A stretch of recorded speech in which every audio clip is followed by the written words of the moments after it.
With Muhammad Ali, the great boxer. It was during the time of the Vietnam War, and the interviewer asked him what he will do to defend his country against the Vietnamese. And Muhammad Ali responded, he said, those poor brown people on the other side of the world, they're not the ones calling me nigger. You do that. They're not the ones putting dogs on me. They're not the ones robbing me of my nationality. You do that. You are my enemy. You are my opposer. When I want freedom, you oppose me. When I want dignity, you oppose me. When I want equality, you oppose me. I'm not going to defend you when you don't even stand for my religious liberties in this country. These are the words of Muhammad Ali. These words resonated with me this past week when I was approached by an FBI agent. This is after my mother was apprehended in St. Louis. And the FBI agent said to me, he said, your mother lives in Iran. I said, that's right. He said, and you live in the United States. I said, that's right. He said, you are a wise man because they oppress people in that country. He had the audacity to talk about some people in some faraway land, some kind of oppression, while my mother was on the prison floor by the FBI. So I want to say to him that it wasn't some people in this faraway land, it wasn't the Iranian government or the Iranian people who kidnapped my mother in the St. Louis airport. You did that. You are my oppressor, not them. It wasn't some people in a faraway land, some corner of the earth, who put handcuffs on my mother, who shackled her feet and tossed her to the prison floor. You did that. You are my oppressor. It wasn't some other people who removed the hijab from my mother's head. Allahu Akbar. God knows what it does to a Muslim man's soul to hear that a sister's hijab has been forcibly removed, let alone that be your own mother. I felt weak in my knees when I received that news. It wasn't some other people who did that. You did that. You are my oppressor. The FBI nowadays, they try to put on nice smiles. They have outreach programs. They come to our mosques, to our masajid. They say they want friendship. They say that they want relationships with the Muslim community, that they will cooperate with us, and in return they want us to cooperate with them.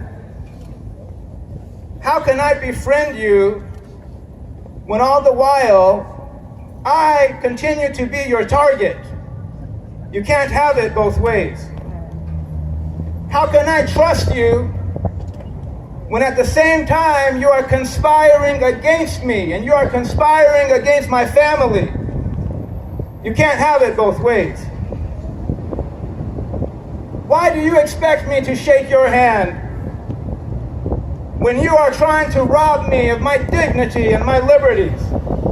You cannot have it both ways.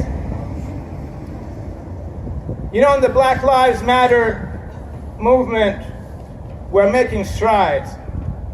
We've started a conversation about the relationship between the black community and the police. It's an abusive relationship. We're starting to talk about the innate discrimination that has become the modus operandi of the police in the black community. Alhamdulillah, we're starting to talk about that. I think we also need to start talking about the relationship between the Muslim community and the FBI. It's a relationship of surveillance. Every Muslim knows this. They put spies in our masajid and they want us to cooperate with them. It's a relationship of abuse. It's a conspiratorial relationship that they have with us. I remember the first time that I encountered the FBI, many years ago now. They raided my home. That's right. They came inside of our home at gunpoint, SWAT team style, 15 to 20 men. They had bulletproof vests on, and they entered our home without our permission. They searched and they seized everything that day. And of course, they found none of those things that their racist, xenophobic, Islamophobic minds thought that they would find. They did the same thing to other members of my community in Denver, Colorado. They searched and they seized their homes, their possessions, their belongings, and they found none of those things that they thought they would find. The problem is that they did all of that with impunity. We had brothers from our community so scared they fled the country to go live somewhere else. They disrupted our lives with impunity. And again today, they've taken it to a whole new level by imprisoning someone who is presumed innocent all along, by violating her religious liberties, removing her hijab, by violating her civil liberties under the law. And they are doing that again with impunity. And that's not okay with us. Don't get me wrong, brothers and sisters. I'm an American citizen, a tax-paying American citizen. And as such, I expect that the government work for me, not against me. I expect if I am writing the check, if I am cutting the check, that the FBI work for me, not against me.